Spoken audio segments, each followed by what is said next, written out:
Become a Margrave defending the border provinces of Valeria. Command knights, slay monsters, hire citizens, and more in Margraves of Valeria.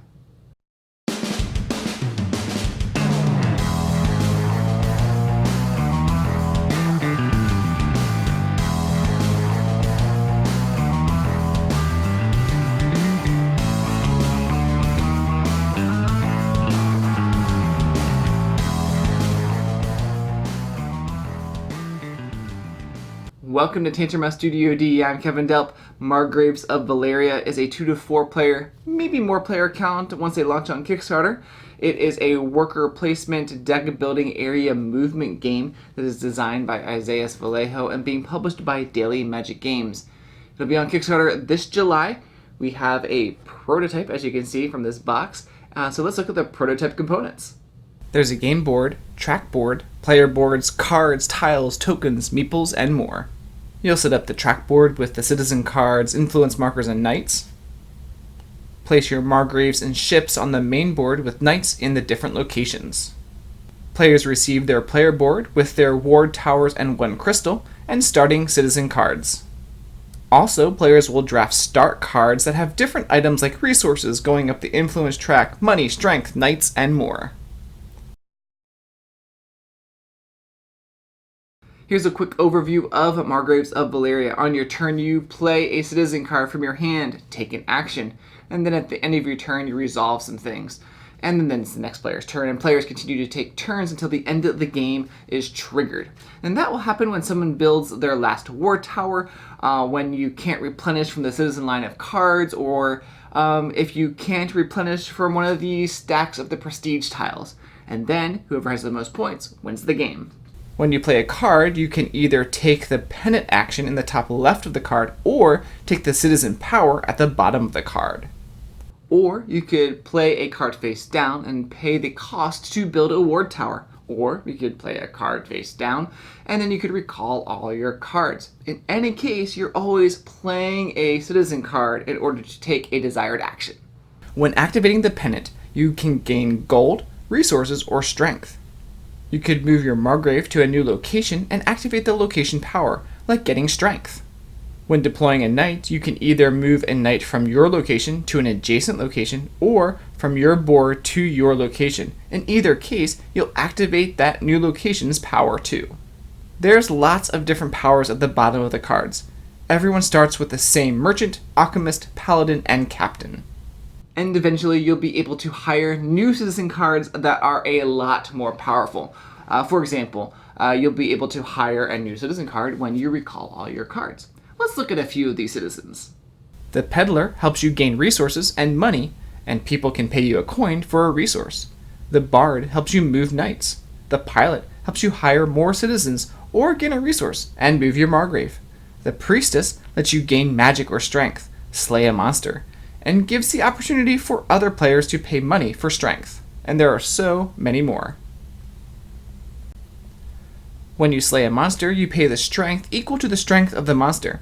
Sometimes you also have to pay magic too. But you can move knights from your player board into your city, and any knights that are there to gain strength. These knights will then go to the hero's tomb standing up. You'll take any rewards from the monster after defeating it, like influence, crystal, coins, etc. At the end of your turn, you lay knights down to complete a row or column to gain the reward shown.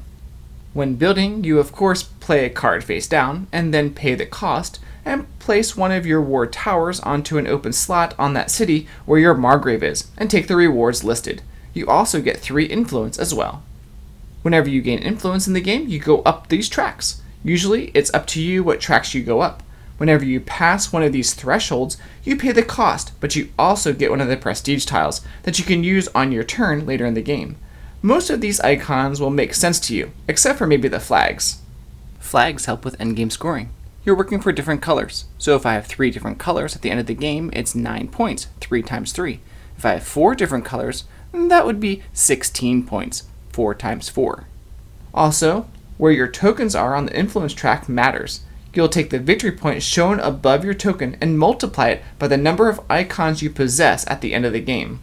So if I have 4 cards with this soldier icon, a prestige tile with that icon, and to have a war tower on this city that also has that icon, and my influence marker is at 5 points for the soldiers, then I would get 30 points. 6 soldier icons times 5 points each. And remember, the end of the game is triggered when someone builds their last war tower. You can't replenish the citizen line of cards, or you can't replenish one of the prestige tile stacks. I would say for first-time players, it's going to take you an hour and a half to 2 hours to play this game. Once you get into it and you know the flow of the game, you're going to be able to probably play it in a little over an hour, especially if players are taking their turns fast. You pretty much are just playing a card most of the time and activating the different effects, whether at the top or the bottom. The game strategy comes in on how you're going to get your influence points and how you can match up those icons for some really big endgame points. It doesn't have to be all about killing those monsters, although you're welcome to. There was one game where I got second place and didn't kill any monsters the whole game, but I had opponents who were slaying monsters left and right. You could try and get a little engine going where you play cards to get more citizen cards with the right icons.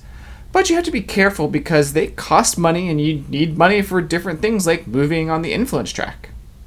Now this game has some track-based scoring. What I mean by that is you can go up different tracks and you're going to get different points based on the number of matching icons you have for those different influence tracks that you're on.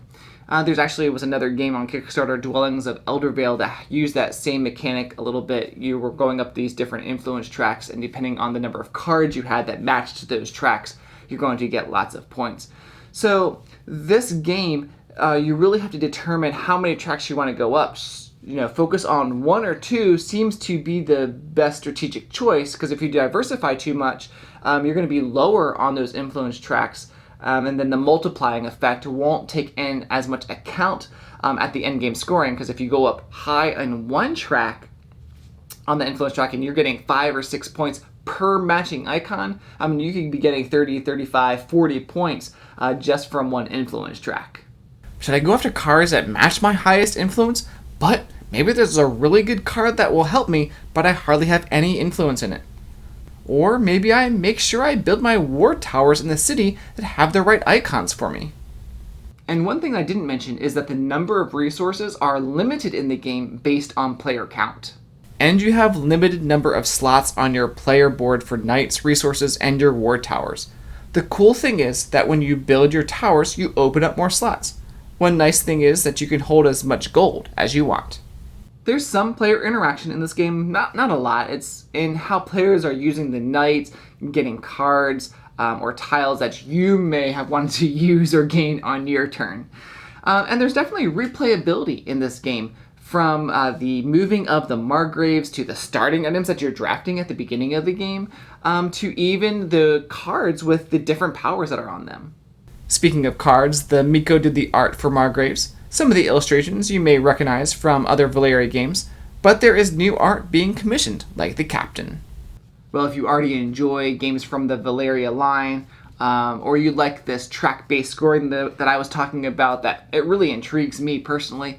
You like worker placement games, you like resource management, you like this area movement with the Margraves, then definitely check out Margraves of Valeria from Daily Magic Games on Kickstarter, and we would love for you to subscribe to Tantrum House.